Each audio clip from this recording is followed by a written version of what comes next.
রাজা ভ্যাবলা এবং গৌরীর এ বাড়িতে কোনো মতেই ঠাঁই হবে না বলে এবার স্পষ্টরূপে জানিয়ে দিল কুসুম। হ্যাঁ বন্ধুরা, ভিডিও তো লাইক দিয়ে দেখতে থাকুন। যে মুহূর্তে কিনা কুসুমে ঠামিয়ে বলতে থাকে যে এ বাবা, আমাকে তোমরা না জেনে শুনে কেন প্রণাম করছো বলো তো, আমাকে প্রণাম করছো কেন তোমরা, আমি তো তোমাদেরকে চিনতেই পারছি না এখনও পর্যন্ত। ঠিক সেই সময় কুসুম যখন বলতে থাকে যে কী ব্যাপার ঠাম্মি, কী হয়েছে, ঠিক সেই সময় কুসুম যখন কিনা যার সঙ্গে ধাক্কা লেগেছিল তার কথা আবারও মনে করা মাত্র যখন কিনা চিনতে পেরেছে যে এই লোকটাই ছিল, ঠিক সেই সময় কুসুমের ঠাম্মি যখন কিনা বলতে থাকে যে দেখ না, হুট করে এসে আমাকে প্রণাম করা শুরু করে দিয়েছে এবং তারা নাকি আমাদের ঘরে এর অ্যাড্রেস অবধি সমস্ত কিছু জানে, এই সমস্ত কথা কি সব বলছে, আমি তো কিছুই বুঝতে পারছি, আমাদের মাথায় কিছুই ঢুকছে না। দেখ তো কুসুম, ঠিক সেই সময় যখন কিনা রাজা ছদ্মবেশে আয়ুষ যখন কিনা বলতে থাকে যে আগে আপনি আমাদেরকে চিনবেন না, কিন্তু আমার যতটুকু মনে হয় যে আপনার নাতনি আমাকে ঠিক চিনতে পারবে, ঠিক সেই সময় ভ্যাবলা যখন কিনা বলতে থাকে যে আগে আমরা তো আপনাদের নাতি নাতনিদের মতনই, তাই না? তাহলে আমাদেরকে একটু কি বাড়িতে ঠাঁই দেওয়া যায় না বলুন তো, আমাদেরকে একটু কি আশ্রয় দেওয়া যায় না? আমরা কয়েকটা দিনই এখানে যাবো, তার পরবর্তীতে আমাদের উদ্দেশ্য হাসিল হয়ে গেলে আমরা ঠিক এখান থেকে চলে যাবো। ঠিক সেই সময়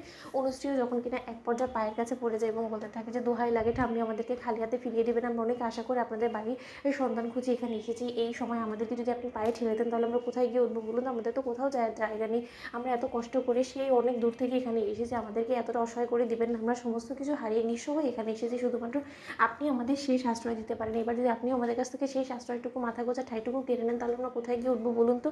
ঠিক সেই সময় যখন কিনা এক পর্যায়ে কুসুম টের পেয়ে যায় যে রাজা ছদ্মবেশে আয়ুষ এবং ভ্যাবলা ছদ্মবেশে ঈশান এবং গৌরী ছদ্মবেশে অনুশ্রী এসেছে। ঠিক সেই সময় কুসুম যখন কিনা বলতে থাকে যে খবরদার ঠাম্মি, অজানা অপরিচিত মানুষদেরকে এ বাড়িতে কোনো রকম কোনোভাবেই তুমি আশ্রয় দেবে না, কারণ তুমি এবং আমি এ বাড়িতে একা থাকি এবং এদেরকে অপরিচিত জানা সত্ত্বেও আমরা যদি কোনো মতে এদেরকে থাকার এখানে ব্যবস্থা করে দিই তাহলে বিপদ আমাদের বাড়বে বলে কমবে না, তাই কোনো রকম কোনো প্রয়োজন নেই এতটা আমাদের দয়ালু সাজার।